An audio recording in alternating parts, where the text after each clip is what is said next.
A Utah broadcast. My name is Katie Math.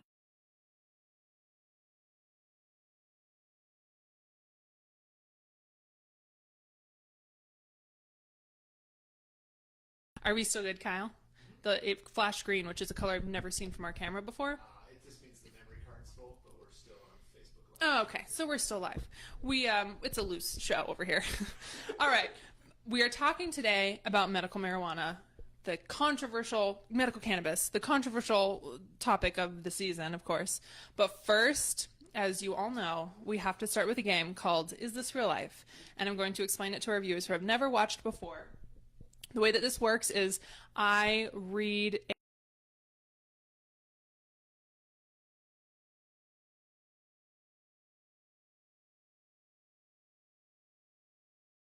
preemptively. We've only had one person get 100% of these, so no shame. Okay. But I think you'll do great. All right. First one. Florida man arrested for giving girlfriend a wet willy.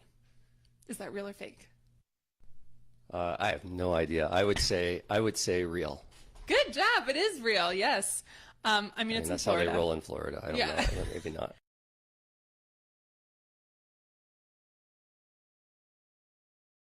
But naturally, his girlfriend reported he was drunk and had been belligerent all day, even calling her at work to demand she have a pizza sent to him at home. So I think she did the right.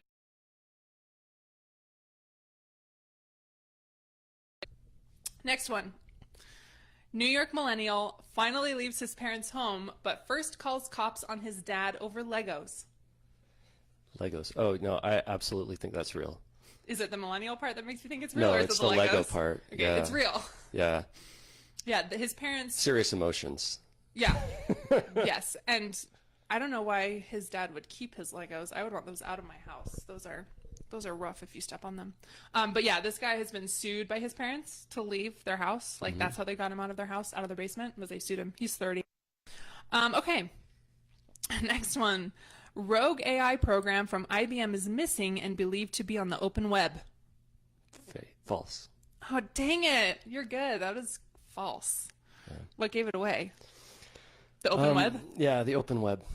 I don't know anything about the open web, so it shows what I know. All right, next one. Store caught sticking googly eyes on fish to make them look fresh. Fake. I have no idea. That is real. Dang it. I know that's a hard one. Who would actually do that? But somebody did it. And there are pictures on Twitter, so go look for those. All right. New Hampshire snake with 2 heads may become the first state mascot. Snake with 2 heads. Well, there's the Don't Tread on Me that's all over New Hampshire. I would say true. That is fake, but I'm very excited because that's the first fake one I've written. So usually it's interns. I did it. But yeah, that's a good guess. Okay, 2 more. Man being pursued by baby squirrel calls police for help. Baby squirrel. Those are pretty badass, right? Yeah, I'd say true. It is true. Good job. So this was in Germany, emergency services in the city of Karlsruhe got a call Thursday from a man panicked that the tiny animal wouldn't stop following him around. Police arrived at the scene where the squirrel ultimately ended the pursuit by lying down and going to sleep. And yeah, I'm not even kidding. This baby squirrel is so cute. It's tiny. There are pictures. So, all right, last one. Florida woman fleeing police gets corralled by cows. Corralled by cows. Well, not for sport. Like they were after her. Yeah, they tracked her down. False. That is real. And there's video from a helicopter. But the best line from the article is, "Send in the cavalry," or is that Calvary? Oh, ouch. It's full. Everyone should read the article. It's full of cow puns.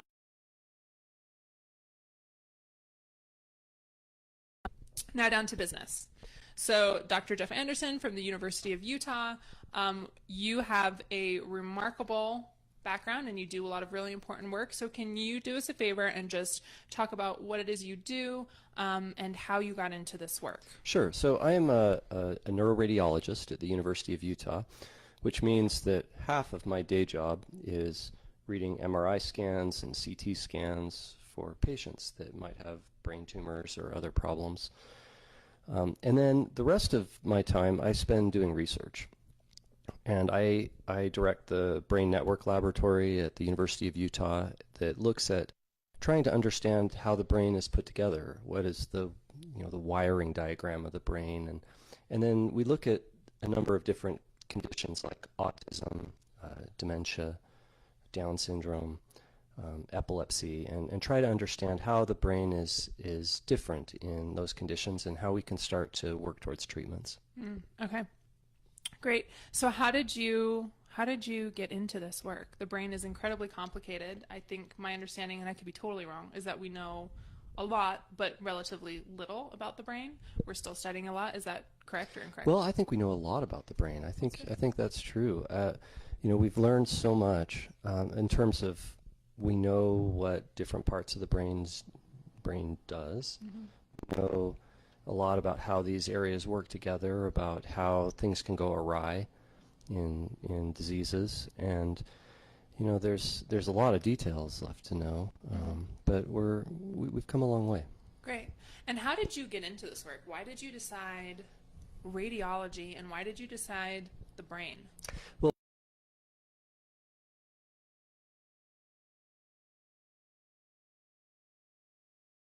in science have to do with the brain, about how everything from consciousness to the parts about our brain that make our life important.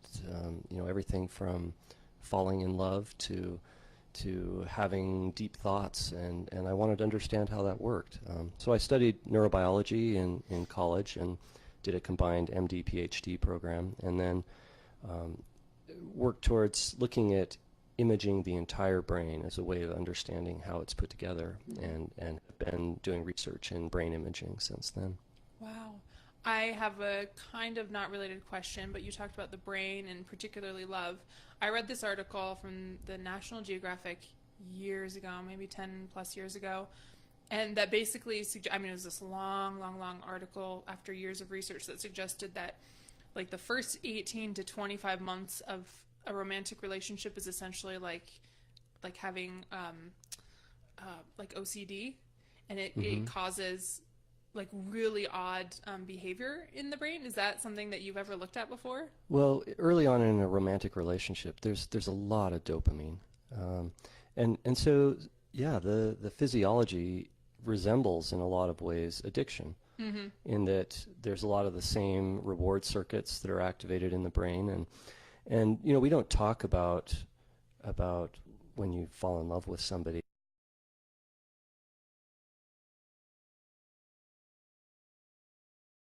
You can feel a sense of withdrawals. You can have compulsive feelings or thoughts about the person, and the big difference is just that one seems to be adaptive and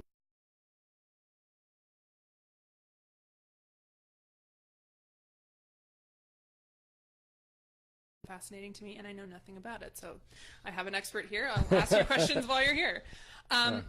Great. So in particular, let's talk about medical cannabis, or cannabis in general. Why are you studying this? In what way are you studying this? And then what does your research show in relationship to the brain? Well, I think that a lot of scientists are taking a second look at cannabis because of the evolution that has gone on in the public discourse. As more and more people are interested in the effects of cannabis, I think a lot of us are realizing that there's a lot that we need to learn and understand in the context of what's going to already be taking place in our community and with our patients. Okay. So now in relation to, so that's why you started studying, is because people started talking about it more, and so you thought this would be interesting. It's happening anyway. Let's figure out what it's doing. Yeah, and because of a couple of other things. So one of the conditions that I study a lot is autism, and honestly, one of the biggest problems in autism is not autism itself, but it's some of the symptoms that people have that's related, but not directly a part of autism, and specifically anxiety. So I started looking at anxiety. One of the treatments that's been discussed in the public sphere is cannabidiol as a treatment for anxiety. So I started getting interested in the mechanism and seeing how effective is it or not from that lens. And I've also been interested in psychoactive compounds because one of the best ways to understand how the brain works and how individual differences in the brain are manifest is looking at altering the brain in some controlled way. And so whether it's the effects of something like depression medications or other recreational drugs, it's interesting to me to learn about how that might affect brain function. Okay. What you're saying about autism is in particular incredibly interesting because of our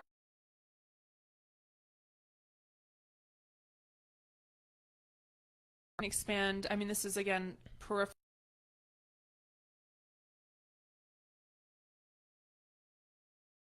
Know there's a ballot initiative that may or may not pass on November 6th. The people will vote on it, but you know, laying the landscape that we're in right now in Utah as we head towards voting on this ballot initiative is such that we have high rates of autism, we have high rates of suicide, and we have high rates of opioid addiction or use. And so in that lens, can you talk with us more about what your research has or hasn't shown as far as use of cannabis and just sure. in general?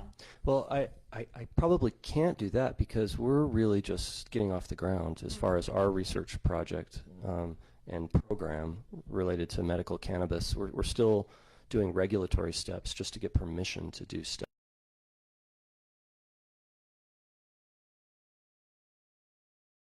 Process to start doing research.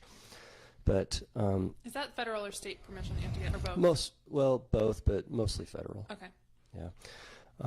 So while we don't have any of our own research results except for some imaging public databases that I've been able to analyze with brain images where they've collected information about cannabis use. So I've been able indirectly to study open source data sets and learn some really interesting initial findings. But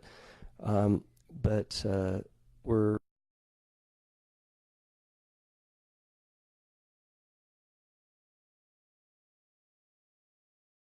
really, even if you don't have enough research on the impact of cannabis on these issues, can we talk kind of more broadly about autism in Utah and opioid and then the suicide crisis, like I said, and what it looks like through the lens of somebody who studies the brain?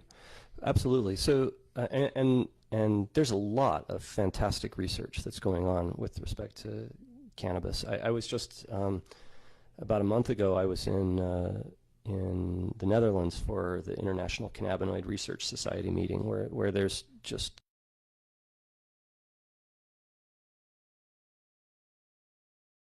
were there. That was fascinating, and I'll have to share some of the things I saw there. But in terms of the broader perspective, I think it's very timely that you mentioned the opioid use problem not only in Utah but throughout the world, and especially in the States, because I think that's one of the main drivers for the interest in permitting medical cannabis, because there's a number of conditions that cannabis is thought to be particularly helpful for, and you know, there's evangelists who say it's good for everything, and of course that's not true. But there are some conditions where it does seem to really play a role, and things like pain management, nausea management.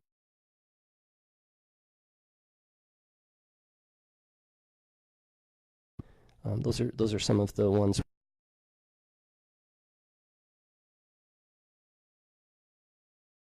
An effect of some of these cannabinoid compounds on that affect those conditions, and the one that people are maybe the most excited about is finding some way to mitigate the problems that we have with opioid overuse. So if there is a medication or a drug or what have you that can help people to deal with chronic pain without using opioids, that's a big deal. And that's what a lot of people, I think, are excited about. Is cannabis addictive? Yes. It is. But much less so than alcohol or tobacco or certainly methamphetamines or cocaine or opiates.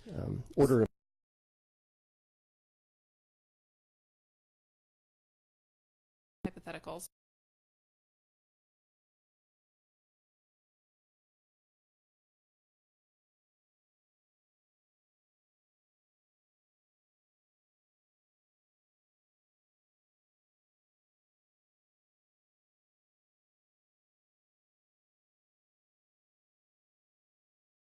How these drugs operate. So for one, the mechanism of action is different. I mean, opioids are directly targeting, the mu opioid system. It's a different hormone or neurotransmitter that it operates through, and it can be highly addictive, especially the forms that people are using on the street. And when you talk about fentanyl or even the oxycodone, hydrocodone, these have a pretty striking addictive potential. Now, I mean, the society has a lot of experience with marijuana use over decades, and we just don't see that. There are people who become addicted to marijuana, but it's a tiny percentage compared to opioids. Is it like an addiction to the chemicals in cannabis, or is it addiction to the behavior, or is it a combination of both, or do we even suss that out? Yeah, well, addiction's a complex field, and a lot of how something becomes addictive is not just the substance itself, but it's the context in which it's used. It has a lot to do with, what is the speed of onset of the high or the psychological effects compared to when you take it, how consistent is it, what chemicals in the brain does it release, and then environmental factors. What is somebody's state of mind and their approach to the medication. For many years we were taught as physicians that if somebody takes opioids for pain control, this is what I was taught in medical school, that there really isn't any addictive potential.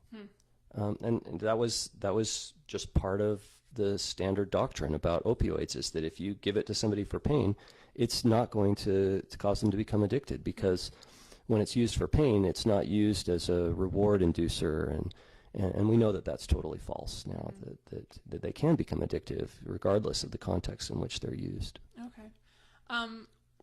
Let's talk briefly about CBD oil, which is, you can buy it around.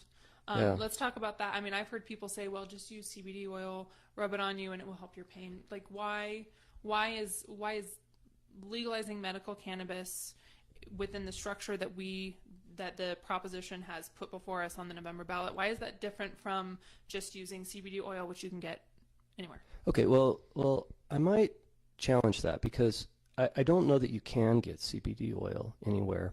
Okay. So there are compounds that are marketed as CBD oil, and a colleague of mine in the pharmacy department has tested a whole host of those and basically found that very few of them have any CBD in it whatsoever. Wow, that's really interesting. Well, there's no regulation, right? No, there's no regulation. Right, okay. And the manufacturing controls on things like that, is just really poor. Chances are that most people who are buying community CBD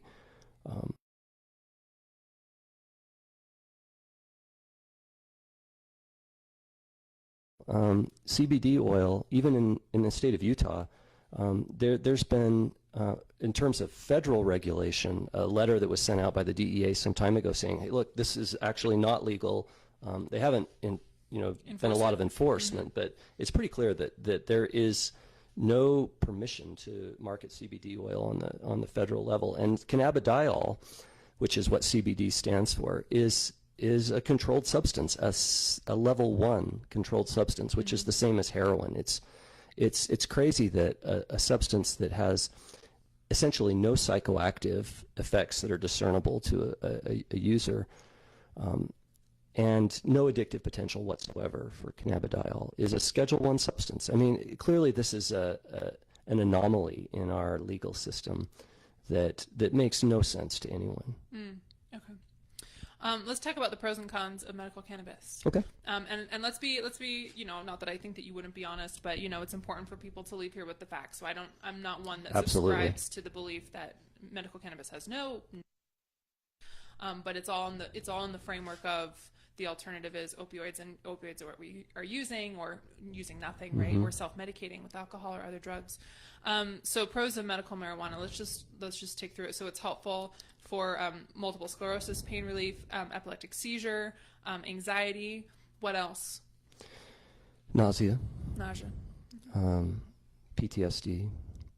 That's a big one, especially if you're looking at it through the lens of vets. I know that there's an organization in Utah, Vets for Medical Cannabis, I think is what it is.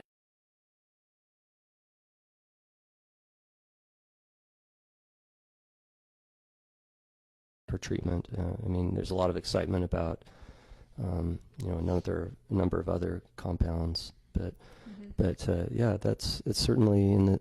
It seems anecdotally to have a considerable effect on PTSD. And is that because of the anti-anxiety help, or is it what specifically is it that what is it helping with PTSD? I'm not sure that we know yet. Okay. I think we're still trying to sort out exactly what that is. Great. Okay. And then let's kind of walk through. Let's say we have an awful situation.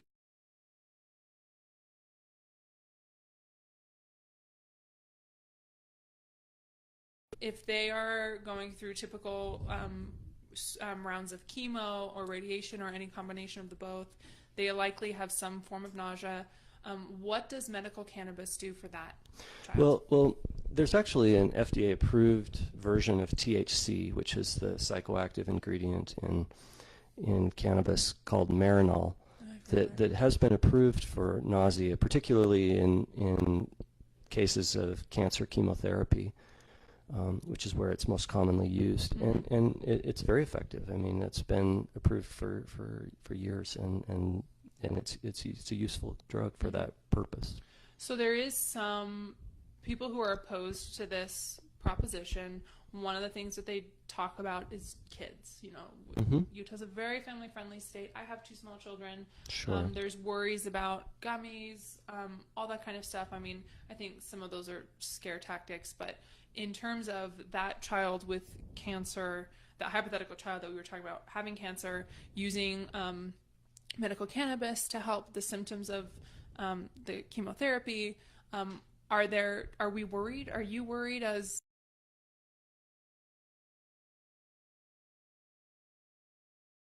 on those children? Not in that context. I think that if you have a child with cancer, I mean, most of us just want to bend over backwards to try and help them with symptomatic relief, or to make their lives better. I think more of a question are issues of public safety related to impaired driving. There is a possibility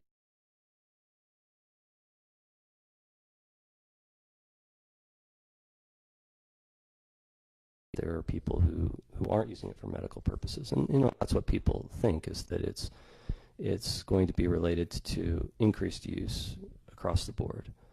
And I don't know if I have an answer for that. It's possible. Okay, so now let's get into the cons of medical cannabis. Health effects. What are the misconceptions? What are the correct conceptions about negative impact of medical cannabis? Not necessarily in a social way, like impaired driving and stuff like that, but in terms of what you've seen in your studies or haven't seen, or your questions. Yeah, well, the toxicity is low. So most drugs have a therapeutic window where if you have too little, they don't really have an effect, and if you have too much, it can be dangerous or toxic. And marijuana doesn't have the kind of toxicity even that alcohol does, where it can be very dangerous to have too much. And it's a safer drug than alcohol by a mile. there's not, we don't see in, in reports of people overdosing on marijuana and dying or having serious health consequences from that. Now, that's very different from the cannabis analogs like spice or some of these other drugs that are used on the street, which can be very dangerous. But plant-based cannabis is not dangerous in that same way. Now, it does have, it does have psychoactive effects, and so, yeah, if people are using cannabis or using more cannabis, and they're driving or they're doing activities where they have mission critical assignments, if they're an air traffic controller, a physician, or some other role where they're making impaired judgments, then that's of relevance, I think, to society, and that's what we have to balance, is what are the potential benefits in terms of health treatments compared to the potential risks as far as inadvertently allowing a situation where people can be hurt. And that's something that's really important, that needs a public discussion and debate. So it's a cost-benefit analysis that we as a I think society so. have to have, a conversation that we have to have. Do you think, personal opinion, that we would have any more difficulty regulating safe use of medical cannabis than we do using recreational alcohol use in terms of behind the wheel? Well, there's one big difference, and that is there isn't a readily accessible quantitative test to measure impairment with cannabis. Okay. So you don't have a cannabis breathalyzer. You can do a blood test to look at metabolites, in the urine, but it's not the same as for alcohol. It's harder to know if somebody's impaired, and metabolites can stick around for long after somebody is no longer feeling any psychoactive effects. Okay. So that sounds like a problem that we just haven't It's faced yet. It's a challenge that from a public policy point of view, I think is solvable, but it needs more. I mean, we don't have the answer yet. Right. Okay. So I want to go back to something you said kind of towards the beginning, which I found really interesting, which is that you're struggling to get permission to do some of these tests, or it's taking a long time. Yeah, there's a lot of red tape. And so it's interesting because one of the opposition to this passing, one of the talking points is, well, we just need more studies. We need more studies. But it's looking like you're really struggling to get studies done. I mean, you're maybe a year, you said you can start? No, it's an enormous undertaking, and it's daunting for scientists to undertake this. It takes a really motivated, committed laboratory with a lot of infrastructure and resources, and usually some seed funding to even contemplate being able to get through the hurdles, because most scientists don't have the ability to spend a year and a lot of time and resources into just getting permission to do a study. Right. That's not how our research funding system typically works. And so there are a tiny fraction of the scientists who could be studying these effects that are. Okay. So now let's kind of get into the proposition itself. And what people are voting on in November. I mean, I hear a lot of stuff thrown around, and I'm going to try and be as non-jargony as possible. But a lot of stuff thrown around about this is about legalizing recreational marijuana, and this, we should have medical cannabis, but it should be through a pharmacy and not through whatever else. So can you kind of get into what exactly this proposition would do if it passed, and then kind of talk through some of those opposition talking points? Well, the best I understand it is that this proposition allows for the permission of patients to use medical cannabis, and then there's things that are really unknown at this point because they're spelled out in regulations. So, for example, who is allowed to grow cannabis? And that is kind of dependent on whether the state comes up with a regulated mechanism. If not, then it defaults to allowing individuals to grow. And so those kind of things are still unknown, and I think that the true impact of exactly how the law will play out, we have the evidence from what's happened in other states that have legalized medical cannabis, and many of them have subsequently gone on to legalize recreational use. Many have not. And I think that there is greater accessibility in states where it has been legalized. There's likely to be dispensaries. There's likely to be some legal or quasi-legal system, depending on how you view the federal response to this, that allow patients to access these compounds. And one of the biggest things that I see as being important in this discussion is who is our target population, because there are some conditions where it's helpful. There's some conditions where it's probably not at all helpful to have cannabis on board. And in particular, when we talk about something like opioid use, one of the problems with saying, well, what if we prescribed Marinol, or there's a new cannabidiol drug that was recently approved called Epidiolex, which is a cannabidiol oil that was approved for a rare form of epilepsy. But when something's approved, you can use it off-label and prescribe it for other conditions. The problem is that a lot of these are going to be very expensive. They're not going to be accessible in the same way that plant-based cannabis derivatives are in states that have legalized medical cannabis. And so it's not exactly a parallel process where just because the FDA has descheduled or legalized a specific cannabis or cannabis derivative, that kind of solves the problem, because it doesn't affect access and availability and cost, and it's not the same thing as if you have a system where we have a clear law about what is permitted and what is not. That's a really interesting point that I'd never thought about before, was the accessibility of the drugs from the pharmacy companies versus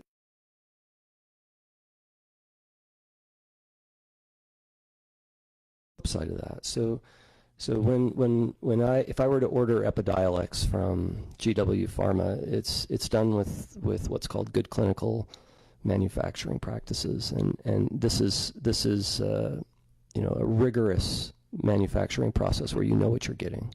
The dosage is regulated. It's consistent from batch to batch. That's not the case in places that are selling recreational cannabis. It's getting a lot better, but there's a great deal of variability. And this is something that's also of concern to recreational manufacturers, because as we learn more about what's the interaction between, say, THC and cannabidiol or other cannabinoid derivatives, of which there are hundreds of terpenes and other compounds, many of which have psychoactive effects that interact, and medical and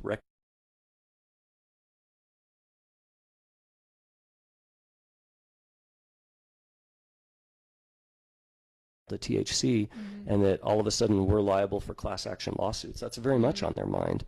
And there's whole other dimensions of how pharmaceuticals are regulated, because it's not just about who can make it, but it's also about who's responsible for it. What are the regulatory and the legal pathways for challenging something that's not safe, that's already in the public domain. And I mean, that's always the conversation that we have as we as a society kind of move forward with something new that we haven't tried before. I know there's questions about that, not really related, but with like self-driving cars, like we're going to the future. How does this work? We have to create a policy around this.